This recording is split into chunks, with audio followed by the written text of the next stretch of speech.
Olá, sou o Paulo Gala. Esse vídeo é para contar um pouquinho do curso que eu estou montando. É um curso online que vai ter 10 aulas, né? Bom, o curso tem o objetivo de responder uma das principais perguntas, pelo menos para mim, né? Que é a pergunta de por que o Brasil ainda é pobre, né? E injusto, né? Por que o Brasil não conseguiu se desenvolver, completar seu salto para o desenvolvimento econômico e se tornar um país de renda per capita mais elevada e com menor desigualdade, né? Então, o objetivo fundamental do curso é entender essas duas perguntas, né? Na verdade, são duas perguntas. Por que o Brasil não se desenvolveu? Por que ele estancou? Ou está na situação que muitos economistas chamam de armadilha da renda média, né? O Brasil parou nesse estágio de renda média e é um país muito desigual, né? Então, a segunda pergunta que a gente faz no curso, que a gente tenta responder, é por que o Brasil é um país tão desigual. Tão desigual e tão injusto, obviamente, né? E para responder essas perguntas, eu vou usar um ferramental que eu adoro e que eu tenho trabalhado muito nos últimos 3 anos, que é o ferramental da complexidade econômica, né? Então, esse curso, na verdade, ele procura responder por que o Brasil é injusto e por que o Brasil ainda é pobre ou relativamente pobre, usando a complexidade como um instrumento para responder essa pergunta. E por incrível que pareça, você vai falar, complexidade é um negócio super complexo. Não, por incrível que pareça, a gente usa a complexidade para dar respostas simples. Na verdade, o que esse curso vai fazer é dar respostas simples, relativamente simples, né, usando esse ferramental. Então, é um curso bem didático, né, é um curso voltado principalmente para alunos de graduação avançada, não necessariamente de economia, das outras ciências sociais também. E é um curso que pode ser muito útil para alunos de mestrado e doutorado que queiram usar isso na sua pesquisa, né, de mestrado ou de doutorado, e para professores também que se interessem em usar essa metodologia nos cursos, né. Eu mesmo tenho usado isso nos meus cursos presenciais e funciona muito bem, né? Uma metodologia muito intuitiva, muito fácil de se entender, os alunos adoram, né? É muito visual, rápida, online, enfim, tem recursos interativos. Então, toda essa plataforma da complexidade, por assim dizer, ela é bastante útil e bastante interessante para usar nos cursos e para auxiliar no entendimento dessas questões, né? Então, a minha ideia de montar esse curso foi fundamentalmente de divulgar essa ferramenta, divulgar essa plataforma da complexidade, para ajudar, obviamente, a responder essas questões que eu levantei, né, que são as questões de por que o Brasil é pobre ou continua pobre e por que o Brasil é injusto, né? O que eu vou mostrar ao longo do curso é que essa ferramenta da complexidade, ela endereça exatamente essas questões, né? A grande inovação que a gente viu nos últimos anos em relação aos estudos de complexidade é que os autores que trabalham com isso, e não sou só eu, obviamente, tem um batalhão de autores trabalhando com esse assunto, né? Ficaram conhecidos mais recentemente como os econofísicos, né? Tem muitos físicos que entraram nesse campo do saber, de economia, e acabaram criando essa escola de pensamento da econofísica, né? A complexidade certamente é filha disso. E ela, como eu estava dizendo, a complexidade é muito útil para responder essas perguntas de por que um país é rico ou é pobre, portanto, a renda per capita, né? Como a gente explica a renda per capita usando complexidade, e a questão da desigualdade também, que são trabalhos ainda mais recentes, né? Tem um paper que vai ser publicado na revista World Development, que é uma pesquisa, vai ser publicado na revista World Development, que é uma revista muito bem reputada, reconhecida internacionalmente, né? E é uma das pesquisas mais interessantes que eu vi de fronteira, que usa a complexidade para explicar a desigualdade, né? É um trabalho fantástico, fantástico, que eu vou explorar no curso. Também um dos módulos do curso é como a gente conecta essas duas discussões, né? A discussão de complexidade e desigualdade, né? E o que eu vou mostrar nesse módulo, ou nessa parte do curso, se não me engano, é a terceira aula, é que a estrutura produtiva de um país já condiciona a desigualdade desse país, né? Isso que foi um grande salto empírico desses últimos trabalhos que foram desenvolvidos recentemente. Eu vou discutir durante toda a terceira aula, se não me falha a memória, longamente sobre como usar essa metodologia e, enfim, explorar essa ideia, né, de que a desigualdade já está embutida na estrutura produtiva do país, né?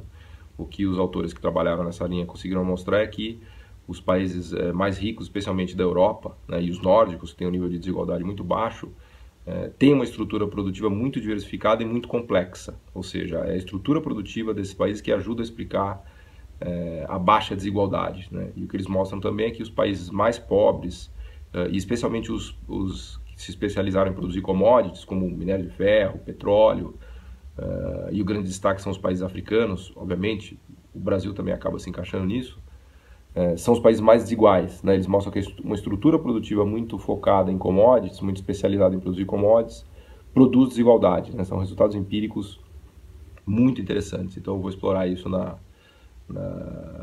aula número 3 do curso, né? Bom, o curso está estruturado da seguinte maneira. A gente tem um primeiro bloco mais teórico, em que se discute toda essa parte de definição do que é complexidade, como é que a gente mede complexidade, e por que isso é relevante, né? E nessa discussão da relevância da complexidade eu uso muito a teoria estruturalista, né? Também conhecida no Brasil como cepalinos, né? Os nomes principais aqui são Furtado, Prebisch, e lá fora são conhecidos como os antigos economistas do desenvolvimento econômico. Eu acho que é uma vertente teórica que ajuda muito a explicar essa questão de pobreza e riqueza das nações, mas uso isso de maneira combinada com a discussão de complexidade econômica, né? Então essa combinação de complexidade econômica e estruturalismo gera um resultado muito interessante, né? Eu vou explorar isso na primeira parte do curso, né? Nas duas primeiras aulas a gente vai se concentrar nisso daí, em que eu vou explicar detalhadamente a metodologia e a ideia dos estruturalistas e dos clássicos do desenvolvimento econômico. De novo, de maneira muito simples e sintética, tá? Eu procuro fazer isso usando o máximo de didatismo possível, né? Depois eu até vou colocar uma aula aqui como exemplo, né?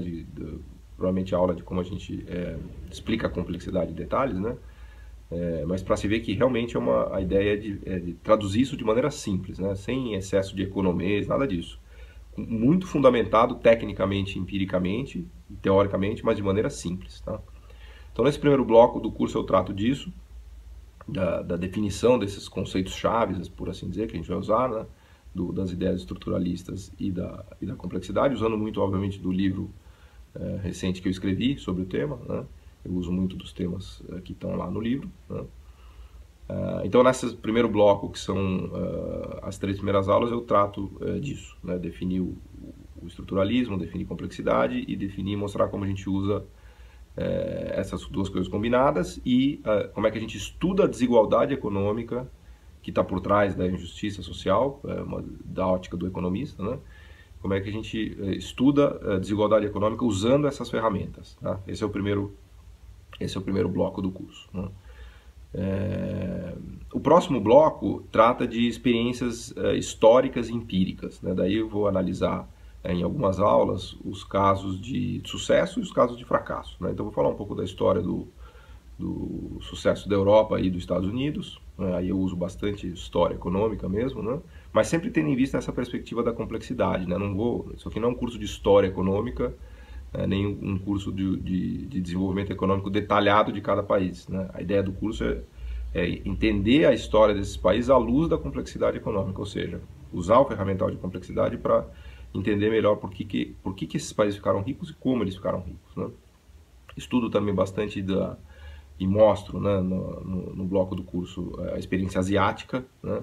A experiência do sudeste da Ásia principalmente, e aí os casos mais famosos são Japão, que é o caso paradigmático de sucesso na Ásia, mas olha um pouco o caso da Coreia, da Tailândia, da Malásia, que é um caso importante, um caso da maior relevância que é China, né? A gente tem um pedaço da aula para falar só de China, né?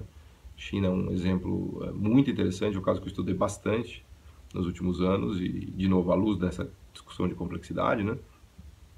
Eu acho que vale a pena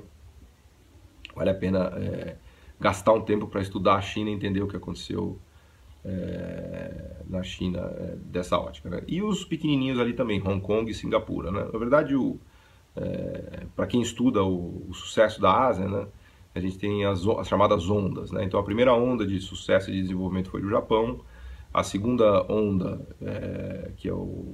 são os mais antigos, né, que deram certo, são Taiwan, Coreia do Sul, e aí Singapura e Hong Kong acabam entrando nesse pacote. A terceira onda, mais recente, aí dos anos 80 e 90, Malásia, Indonésia e Tailândia. A Indonésia eu estudei bastante no meu doutorado, eu trato um pouco do caso da Indonésia, quando a gente estudar na parte do curso que a gente trata da Ásia, né? Acho que a Indonésia é um caso muito interessante. E esse é um caso interessante porque é um caso que envolveu muita corrupção, né? O Suharto foi um dos ditadores mais corruptos da história, mas acabou conseguindo promover um avanço impressionante no país, né? Do ponto de vista de desenvolvimento econômico. É um caso bem paradoxal, né? Tem algumas ditaduras mais corruptas, outras menos, né? Da China, certamente, é uma bastante corrupta também. Mas, enfim, a gente vai olhar também esse caso de Indonésia, que é um caso muito interessante na Ásia. Essa é a terceira onda, conforme eu falava. Tem até uma quarta onda já, né? Cujo principal representante talvez seja o Vietnã, né? Que é um país que vem crescendo muito, está se integrando ali naquele cluster produtivo do Sudeste Asiático, e está crescendo a taxas aceleradas também, né? Então, nessa parte empírica do curso, eu vou tratar bastante, né? Tem uma sessão especial ali para a gente discutir todos esses casos de maneira simples, de maneira resumida, de maneira didática, né? Usando essas ferramentas de complexidade que eu vou explicar, né? Inclusive, no caso asiático, é muito interessante ver como a desigualdade reduziu, a desigualdade caiu na Ásia. Tem o caso da China, que aumentou um pouco na fase de transição, mas se a gente pegar países como Coreia do Sul, Taiwan e outros, há uma clara redução de desigualdade, né? Isso eu trato também um pouco na aula em que a gente vai olhar a desigualdade econômica e vou trazer os dados, né? Tudo isso que eu estou falando é basicamente fundamentado em dados, tá? O curso ele é um curso de natureza fundamentalmente empírica, tá? Tudo eu vou mostrar dado, né? Eu uso bastante esses bancos de dados de Big Data e de complexidade e vou sempre colocar os números aqui na tela para vocês verem, os links, né? Vou sempre deixar os links disponíveis. E o legal dessa metodologia é que ela está toda online, né? Então, para você usar para os cursos, enfim, para você explicar para os seus alunos, ou para você que está fazendo uma pesquisa de mestrado, doutorado, a base de dados é totalmente aberta e acessível, disponível online, ou para você que está na graduação. Ou seja, você pode usar isso para fazer seus trabalhos. É uma metodologia muito acessível, né? E no curso eu vou disponibilizar tudo, enfim, todos os endereços, todos os caminhos eu vou disponibilizar, né? Bom, a ideia de fazer essa análise dos outros países é comparar com o Brasil, né? O objetivo principal do curso é, de novo, explicar por que o Brasil não deu certo, entre aspas, né? Por que o Brasil travou nesse nível de renda média e continuou muito desigual. Então, tem um bloco grande do curso dedicado a estudar as experiências internacionais nessa perspectiva de comparar, né? Por que os outros deram certo e por que a gente deu errado, né?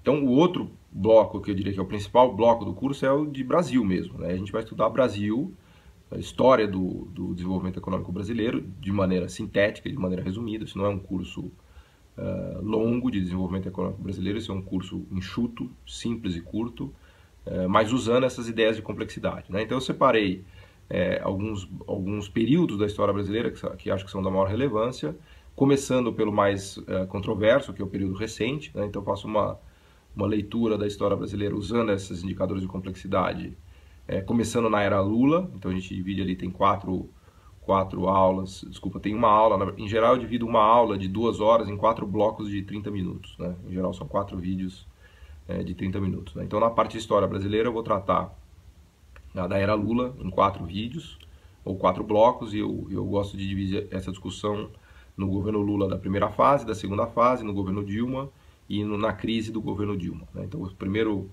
quando a gente entra em Brasil mesmo, o primeiro bloco de Brasil trata dos anos 2000, né? Da era Lula e Dilma. Depois eu olho um pouco os anos 90, a era FHC, e aí eu mergulho também na discussão do Plano Real, da abertura econômica, abertura comercial, estabilização, as mudanças institucionais, tudo à luz da questão da complexidade, ou seja, eu vou sempre fazendo essa discussão conectando com a situação da estrutura produtiva brasileira, usando os indicadores de complexidade, né? Tanto para os anos 2000, da era Lula, quanto para os anos 90, da era FHC, né? Então a gente tem uma aula só para tratar dos anos 90, são cursos que eu já dou há muito tempo, esses de economia brasileira, né? Mais recentemente comecei a usar a complexidade econômica para ajudar no estudo disso, né? Que eu acho que é uma perspectiva muito interessante, né?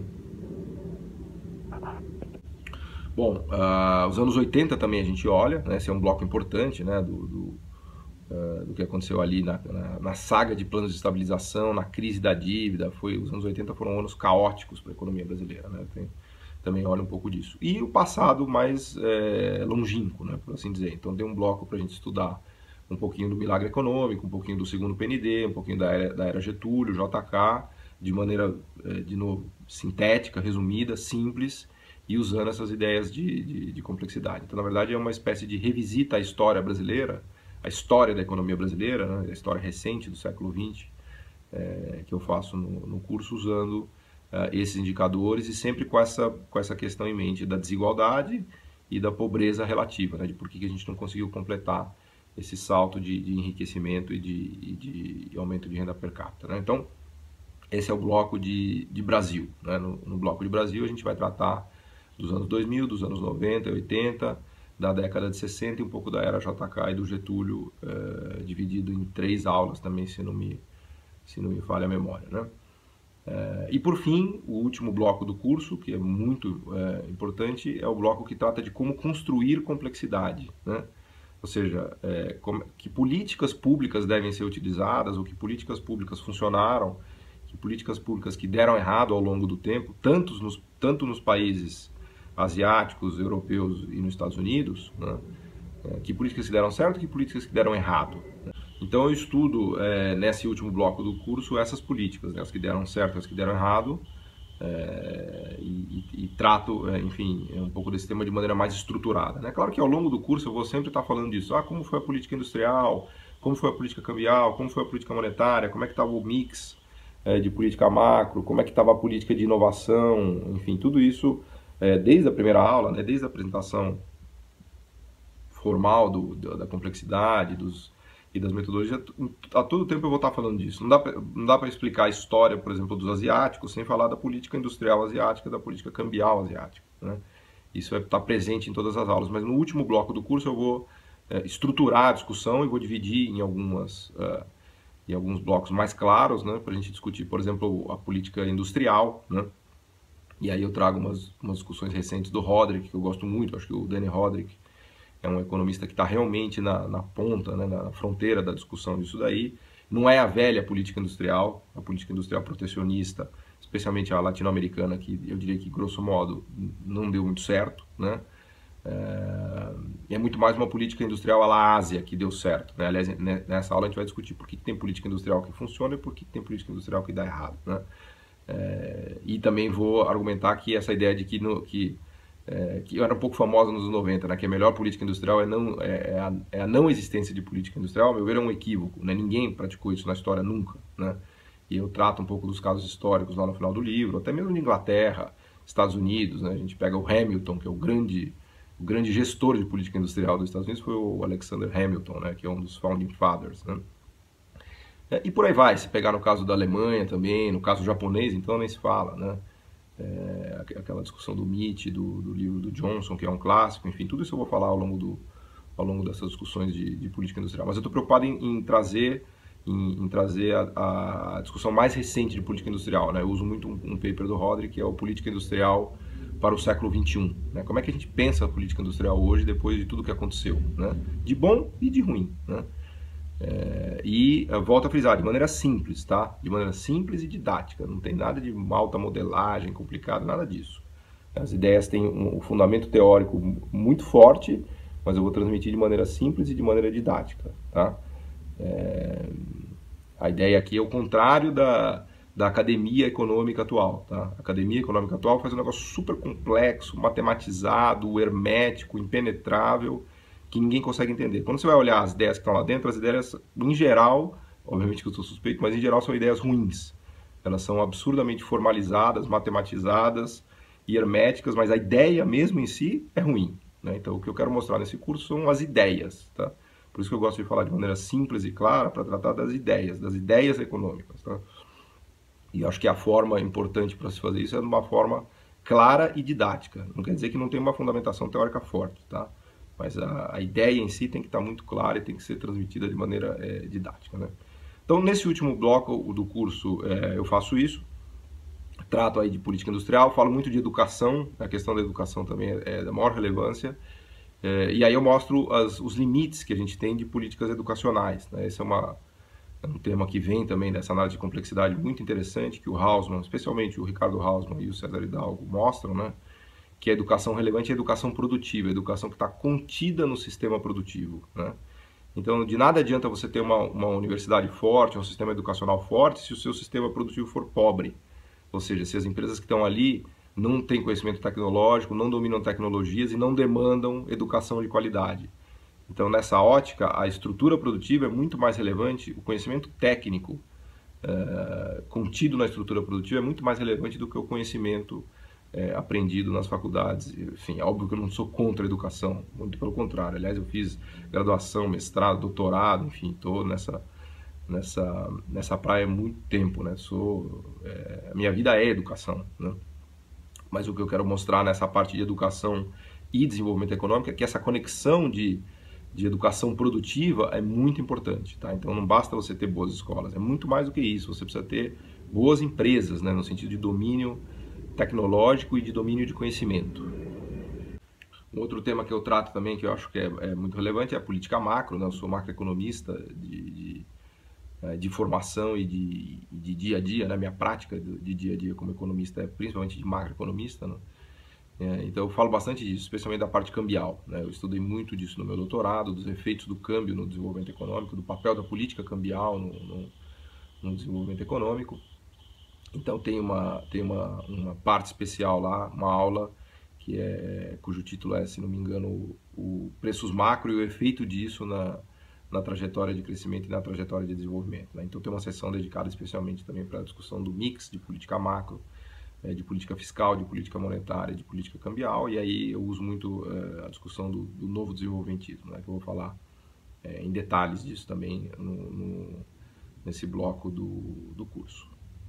Essa parte de construção de complexidade eu discuto também a questão das instituições, que é um tema da moda, né? Eu diria que até no mainstream o que mais se usa hoje é a discussão institucional, né? Depois do Douglass North, especialmente os trabalhos do Acemoglu, a questão institucional ganhou muita força, né? Eu trabalhei com isso no meu mestrado é sobre o Douglass North e a teoria institucional do Douglass North, que eu defendi, sei lá, eu já até nem sei quando, 2001 acho que foi minha defesa, né? Mais de 15 anos atrás. Mas eu estudei muito Douglass North, eu li toda a obra do Douglass North, ele tem trabalhos maravilhosos, inclusive trabalhos históricos, né? Ele tem um trabalho sobre os Estados Unidos, que eu considero até um dos melhores trabalhos dele, que é o crescimento econômico dos Estados Unidos, em que ele analisa em detalhe a história econômica dos Estados Unidos, especialmente ali no período que vai de 1800 até 1850, muito bom. Mas a parte institucional dele, apesar de eu ter estudado muito, eu não gosto tanto, eu acho que a explicação institucional é mais fraca, né? E eu faço, numa das aulas eu discuto essa contraposição entre a perspectiva institucional ou institucionalista e a perspectiva mais estruturalista e de complexidade, né? A meu ver, a perspectiva estruturalista de complexidade é superior, é mais interessante, é mais robusta e mais prolífica, ajuda mais a entender. Por exemplo, até mesmo no caso brasileiro, quando eu olho para o Brasil, eu consigo muito mais explicar por que o Brasil continua pobre e desigual usando a estrutura produtiva e a análise de complexidade do que usando a análise de instituições, né? Até porque as instituições no Brasil mudaram pouco nos últimos anos, a meu ver. Houve um grande salto ali nos anos 90, que a gente vai falar, com abertura, estabilização e algumas mudanças de marco institucional relevante. Mas fora isso, o marco institucional brasileiro é praticamente o mesmo, né, nos anos 90 e 2000. Não houve grandes mudanças, a meu ver. Não no marco institucional, claro, em política econômica sim, né, isso a gente vai discutir. Por exemplo, na era Dilma, a política das desonerações foi uma mudança importante, que acabou afetando a trajetória da dívida pública, enfim, a política fiscal, tudo isso a gente vai tratar lá na aula de Brasil, de era Lula e Dilma. Mas o marco institucional, propriamente dito, das leis e do arcabouço, tanto formal e informal brasileiro, não mudou nos últimos 20, 30 anos, a meu ver, né?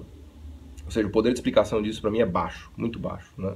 E na aula de instituições eu vou explicar um pouco do North, né, de tudo que eu li do North, da obra do North, e vou fazer a contraposição disso usando estruturalismo e complexidade e mostrando um pouco os dados, né? Então esse é um tema relevante também. E depois a conclusão do curso, que é a parte mais divertida, eu acho, né, que é uma discussão do Ricardo e das vantagens comparativas, né? O que tem de bom, o que tem de ruim, quais são os cuidados que a gente tem que tomar, a vantagem comparativa funciona ou não funciona, como é que fica a teoria do comércio nisso, né? A gente precisa fazer uma discussão importante de teoria do comércio, né? Que tipo de teoria do comércio a gente usa, falar um pouco da nova teoria do comércio do Krugman, da velha teoria do comércio, e aplicar isso para a situação atual do Brasil hoje. O que a gente deve fazer? A gente deve abrir de vez a economia, deve fechar mais, não deve fazer nada, Por exemplo, a tarifa média brasileira hoje é mais ou menos 14%, né? 15%, comparado com os emergentes, ela deve estar uns 2 ou 3 pontos acima na média, né? Seria o caso de abrir completamente as nossas tarifas? Né? Será que o problema do Brasil é simplesmente uma abertura comercial? Ou será que a gente teria que abordar isso de maneira mais pragmática, né? Enfim, isso é um tema que eu também vou tratar na conclusão do curso, que é muito relevante, conecta, obviamente, com as discussões de política macro que deve ser seguida, né? De política cambial, tarifária, industrial e assim por diante. E colocando isso dentro da discussão de teoria de comércio, né? Da velha, da nova, e usando muito a ideia, enfim, ricardiana e criticando, né? Se for o caso. O problema óbvio com a teoria ricardiana, a meu ver, é o tipo de especialização produtiva que você tem, que você escolhe, né? Ou que você está sujeito, né? A gente vai tratar isso de maneira mais detalhada no final do curso, mas basicamente se a sua vantagem comparativa é lavar louça, o que a teoria ricardiana te diz é que você tem que lavar louça, só lavar louça e trocar essa louça que você lava, o que você ganha com isso por outros produtos e bens ou serviços que você não é capaz de fazer. Ou até mesmo se você lava a louça e joga tênis, mas você lava a louça muito melhor do que você joga tênis, você deveria se especializar em lavar louça e ganhar a sua vida lavando louça, né? Sendo um lavador de louças, né? Basicamente é isso que a teoria ricardiana diz, né? É claro que eu estou tirando sarro aqui com um tipo de especialização produtiva ruim, né? Se você é um médico cirurgião plástico, né? E se a sua especialização é essa, a sua vantagem comparativa é essa, você obviamente deve se dedicar só a fazer isso da sua vida e trocar cada cirurgia plástica que você cobra bem cobrada, né? Porque você estudou muito para isso, pelo resto dos bens e serviços que você não é capaz de fazer, né? Mas perceba a diferença, né? Uma coisa é você se especializar em lavar louça, outra coisa é você se especializar em ser um cirurgião plástico, né? Faz toda a diferença do mundo, né? Em termos de estrutura produtiva também, né? Eu vou argumentar ao longo do curso e mostrar que os países que ficaram ricos foram aqueles que se especializaram na atividade correta, entre aspas, né? Vale dizer, produzem carros, aviões, turbinas, chips, química fina, mecânica de precisão, né? São os cirurgiões plásticos do mundo, né? Fazendo até essa comparação que eu acho que é interessante, né?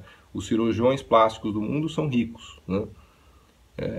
Porque eles se especializaram nas atividades certas, né? E os lavadores de louça do mundo são pobres. Por quê? Porque eles se especializaram na atividade, entre aspas, errada, né? E eu vou até fazendo uma brincadeira provocativa, eu diria que a África e a América Latina são continentes que se especializaram em lavar louça, né? Eles estão especializados na atividade produtiva errada ou ruim, né? Então isso ajuda a entender muito por que os países são pobres e por que os países são ricos. Isso tudo eu mostro com dados, né? Usando a complexidade. O legal da complexidade é que ela mostra isso, né? Não é uma questão de juízo de valor, é uma questão de empiria, né? De conteúdo empírico, né? O que os dados de Big Data e do comércio internacional nos mostram sobre isso, né? Por exemplo, num dos trabalhos mais científicos, um paper que eu escrevi, depois eu deixo indicado aqui, a gente estuda a rede de comércio de 2013, né? Então a gente monta uma rede, né? Conforme eu já falei em outras oportunidades, a complexidade ela depende da ciência das redes. Na verdade foi a ciência das redes que criou essa perspectiva de complexidade em economia, né? Ou ajudou a turbinar essa perspectiva de complexidade em economia, né? Então nessa rede do comércio internacional de 2013, a gente mostra que a gente faz uma conexão entre o que cada país produz e exporta para outro país. Então a gente desenha uma rede do comércio entre 120 países e 800 produtos, né? Só nessa rede de 2013 a gente chega a 2 milhões de conexões, né? Dá até para você entender visualmente isso, não é difícil. Imagina que eu pego cada país, depois eu vou colocar aqui o desenho de uma rede para ilustrar isso. Eu vou colocar o desenho da rede do mercado de carros aqui embaixo, para vocês verem o que é o visual disso que eu estou falando, que é bem intuitivo. Então imagina que eu pego cada país e conecto com outro país cada vez que esse país exporta um produto para esse outro país. Então, por exemplo, o Japão. O Japão em relação a carros. O Japão exporta carros para 200. Nossa base de dados tem 120 países, mas na base maior tem 200. Mas nessa base de dados, a gente conecta a bolinha do Japão com 120 outros países, né? Então a bolinha japonesa tem 120 conexões de carros. Por exemplo, o Brasil, minério de ferro. Ele exporta minério de ferro para 50 países. Então a bolinha brasileira tem conexão com 50 países em relação ao minério de ferro. E assim a gente vai procedendo em Big Data e conectando os países e os produtos em relação a essas relações de comércio. E a gente chega num total de ligações de 2 milhões de ligações. Então a gente encontra 2 milhões de ligações comerciais entre esses países, né? Ou seja, é um volume de dados absurdo que a gente tem, por isso que a gente chama de Big Data, né? E por isso que a gente precisa de redes para estudar isso, né?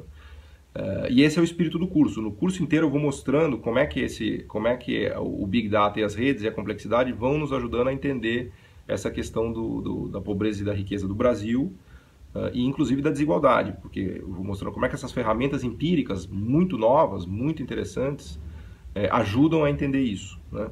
Como é que essas redes ajudam a entender isso, né? Então, o curso também é inteiro fundamentado nessa nova ciência das redes e em bases de dados Big Data, né?